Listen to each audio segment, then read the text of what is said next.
is with the dancing I'm doing at the moment? It's all a bit weird. Do you like my new earrings? I think they're pretty. Anyway, totally not what we're here to talk about on a Friday afternoon.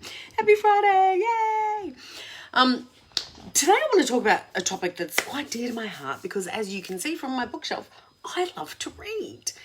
And reading's one of those things that can be really addictive, and it is so good for you.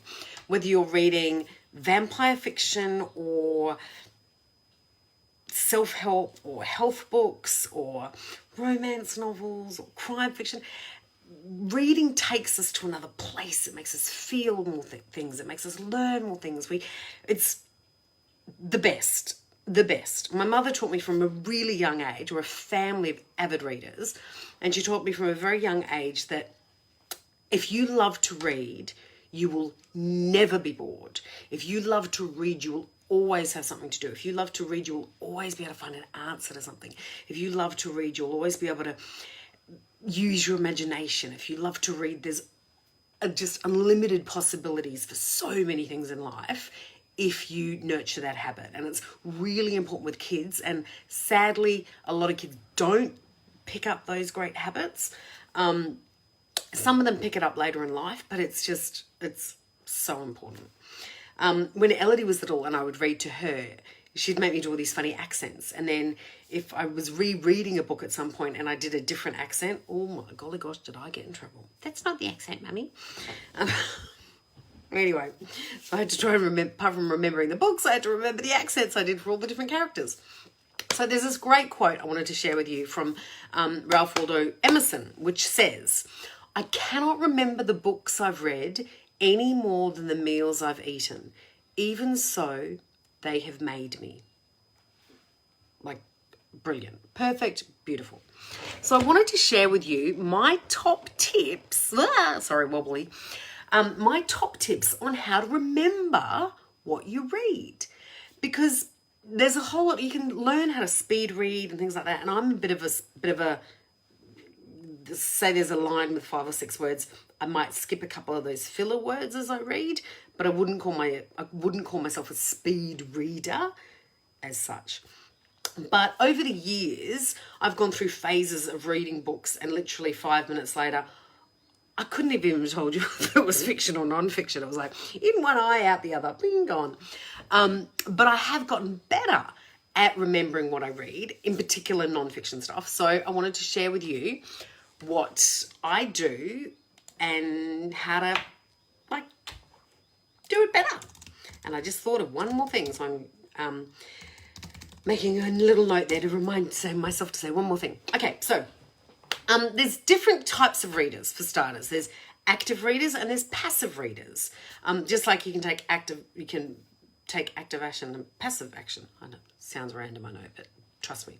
So active readers are the readers that do take the action to actually remember what they're reading.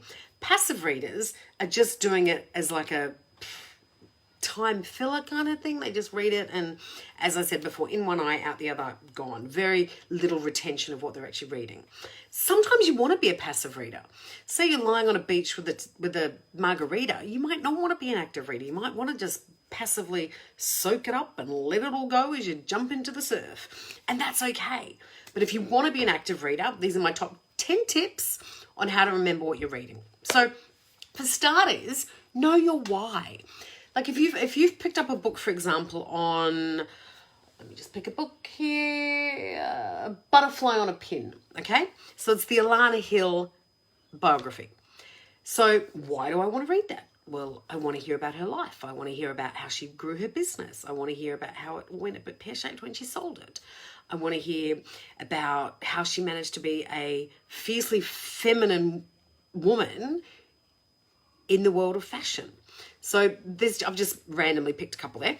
But knowing your why as to why you pick up a book is the first tip for how to remember the book better. Okay? First tip. Second one, as you're reading, I should have actually had a book with me to do, show you what I do. Oh well, next time. Pause after each paragraph. So after each paragraph, instead of going, have a little bit of a pause, think about what you just read. If you need to ask yourself a question about it, if you need to take a note about it, but have that little pause before you move on to the next thing. Obviously, if it's 2 paragraphs or 3 paragraphs, which are really in sync and all of those paragraphs together form something, make it a couple of paragraphs, okay? Tip number 3 is highlight. As you're reading, highlight. I know we got told as kids not to draw in books, but if you own the books or if you're using a Kindle, use the highlighter or trusty old highlighter. I actually, when I'm reading something, where's my pencil case? With lots of different things in it, I actually have a pencil case with lots of different colours in it that I will go through and do things on, because colour's good. Can you tell I like colour? Funny that. Tip number 4 is pre-read or skim the book. So what do I mean by that? So I want you to read the introduction. I want you to read the chapter notes. And if you want to have a bit of a Google, I do this sometimes. It's like, not necessarily the Cliff Notes, but online these days, there's some really good tools for like snippets of books or summaries of books. There's Blinkist, there's all sorts of things. So have a read of the cheat sheet of the book. And just by picking up those few things, when you go in to read all of it, you kind of have a head start. So pre-reading skimming is a really good idea. Number 5, my tip, if you're into it, again, this is one of those things I'm trying, not so good at it, is create a mind map.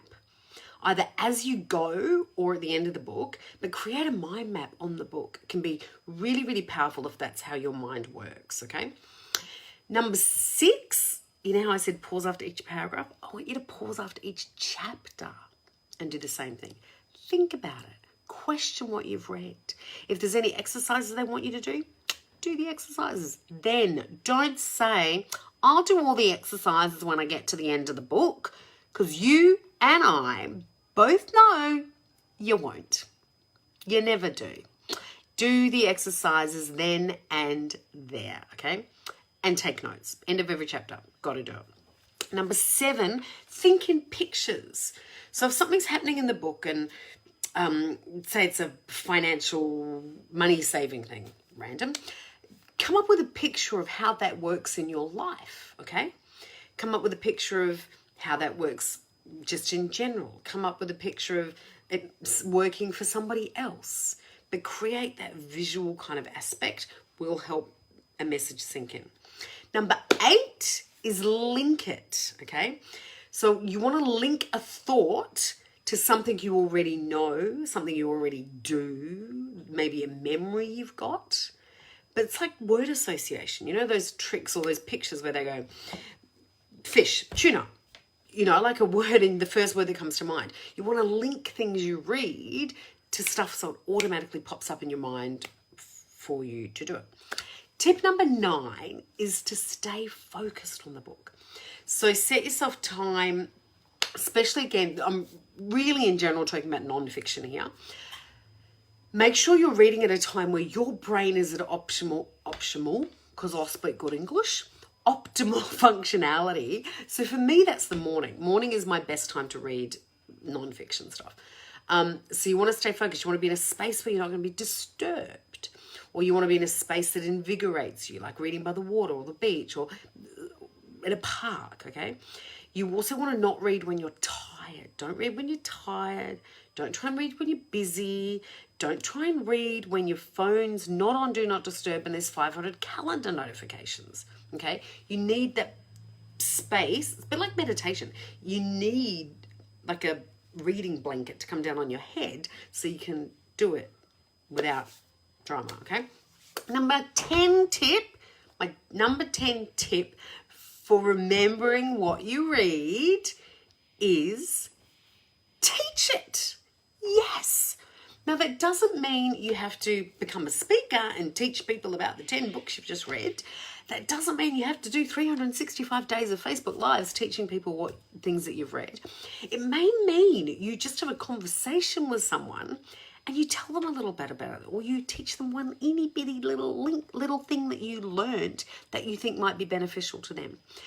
But the act of teaching someone or many people something that you learnt, you may even want to write it down, like blog about it. That's another way of teaching.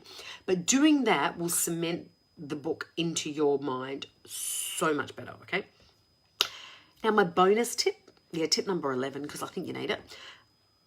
Not you in particular, everybody needs this one, is read it again. Yes, repetition.